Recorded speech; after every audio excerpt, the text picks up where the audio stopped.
So, you perhaps might maybe have been able to tell that I have been reading A Tale of Two Cities by Charles Dickens. I decided to pick this book up specifically because I read Great Expectations and A Christmas Carol in December, and I fell in love with Dickens's writing. I think he's such a comforting author. For some reason, I just really loved both those stories. I don't know how this happened, but I'm already 2/3 of the way through, so I have quite a good idea of what the book is about. So it's about time I tell you about it, don't you think? Basically, A Tale of Two Cities is set in London and Paris during and before the years of the French Revolution. So we start out in 1775 in London, and we follow this man who is about to embark on a journey to Paris. We find out fairly quickly that he's going to identify an acquaintance of his past who has recently been released from prison. He has been imprisoned for almost 2 decades, and the man we start out following is the only one who can identify if this is really the man he's supposed to be, and he will then basically bring him back to London.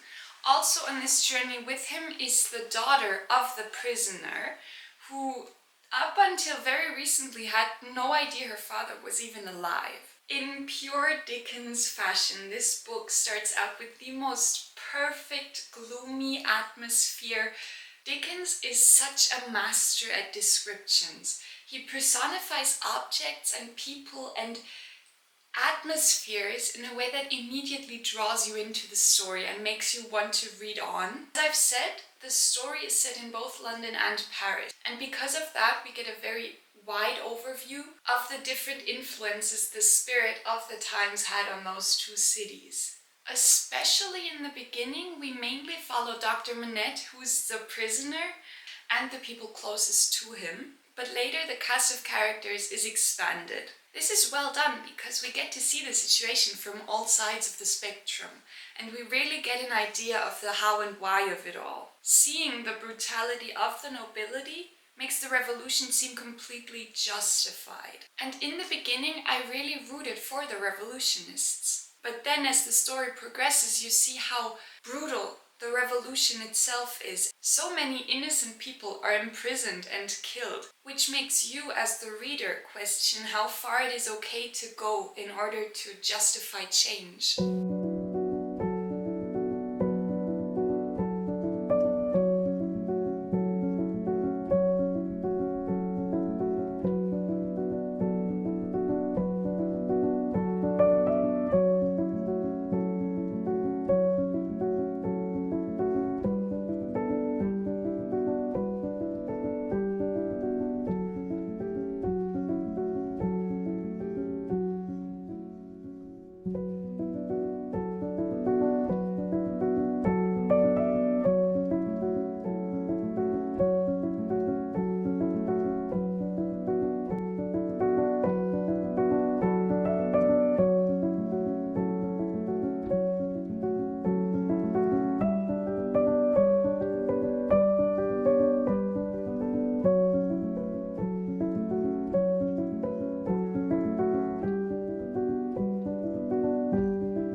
So I've finished it, and I have to report that this is probably my new favorite Dickens. It's between this and Great Expectations, but I do think I like this one more just because the characters were so touching to read about, and they really felt like real people. I felt like I actually got to know them. As I've already said, Dickens does an incredible job at portraying the brutality of the French Revolution on all sides. But what makes this story so good is the vivid characterization he accompanies that with. Especially the people around Dr. Manette became so dear to me, and I felt so invested in their story. I loved how Dickens contrasted the cruelty of the times with the themes of love and loyalty that especially the group around Dr. Manette exhibits. Seeing the impact of the brutality of the French Revolution on people you come to care about so deeply makes the story even more impactful. There were several moments that made me tear up, and the end actually made me want to cry. The book really makes you question whether cruelty should be met in equal. Is violence and oppression justified, or does it cause a different kind of injustice? I think this quote really sums up what I would call the final thesis of this book. Dickens says, "Crush humanity out of shape once more under similar hammers, and it will twist itself into the same tortured forms. Sow the same seed of rapacious license and oppression over again, and it will surely yield the same fruit according to its kind."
wondering what in the world this stuff is I have around me right now. And I'm gonna tell you. This is basically what I use to prep my canvases. I don't even know if you can call them canvases because technically they're panel boards. They're like wood. And I have to prep them with a layer of gesso in order to be able to paint an oil on them so the oil even really sticks and it helps the paintings turn out better. And I thought I would do that while I tell you about the Atom Station, because last time you saw me I was reading this and then I never updated you on it, and now I'm done with it.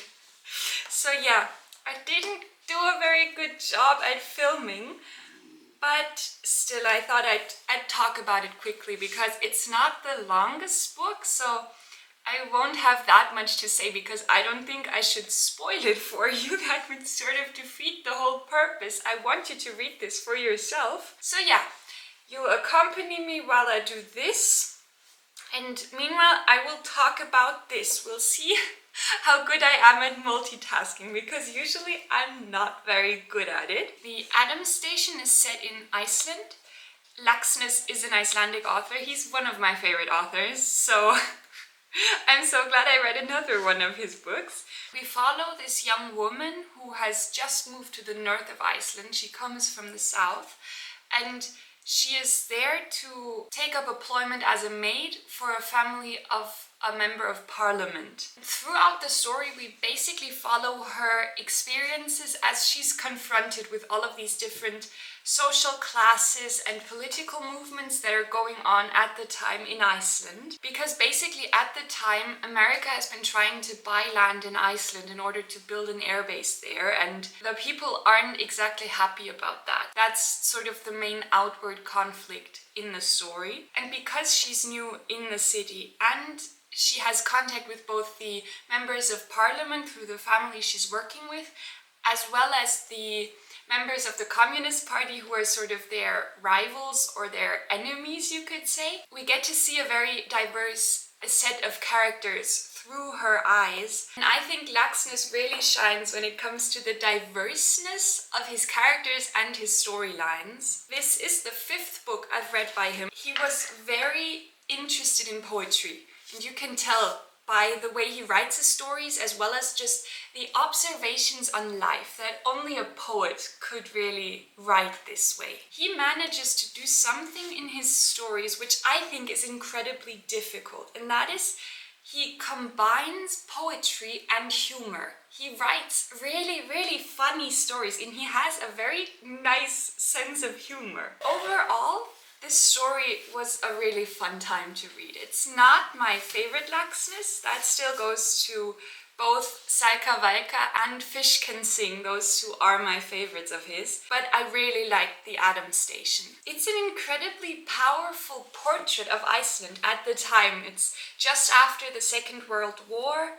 He utilizes this very diverse set of characters to discuss themes of politics, of religion, of philosophy, and just change and discrimination overall. But essentially, it is the story of a young woman who is trying to find her place in society and who is trying to achieve independence at a time where that was very difficult, especially for women of the lower social classes. The main character is an incredibly strong and proud and resilient woman. She does not come from a wealthy background, and you see her being discriminated against constantly, both because of her social standing as well as just her gender. But not once does she lose her goal of becoming a person. That's sort of her whole deal. She wants to become a person. She's unapologetically herself, and it's a joy to follow her story because of that. Actually, there's this quote I want to read to you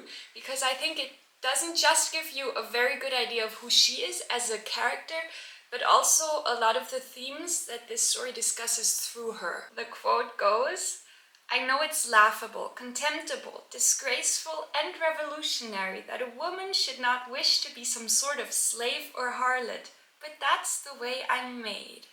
Oh, and also I keep reading what I highlighted, and there's also this. It's really simple, but it's so cool. A character asks her, "And what are your plans?" And she says, "I want to become a person."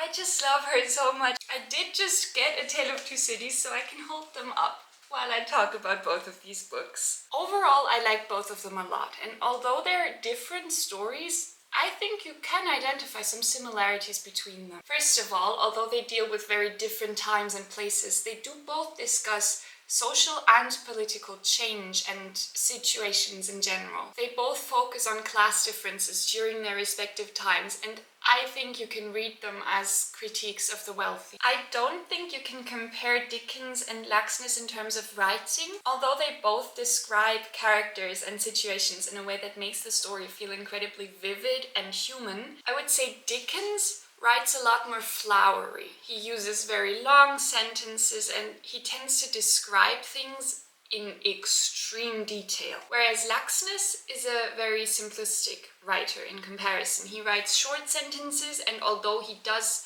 observe in detail, he doesn't linger on things as long as Dickens does. A Tale of Two Cities is a very sad story. I would say it's more of a tragedy than anything else, and you don't really go out of it feeling very good.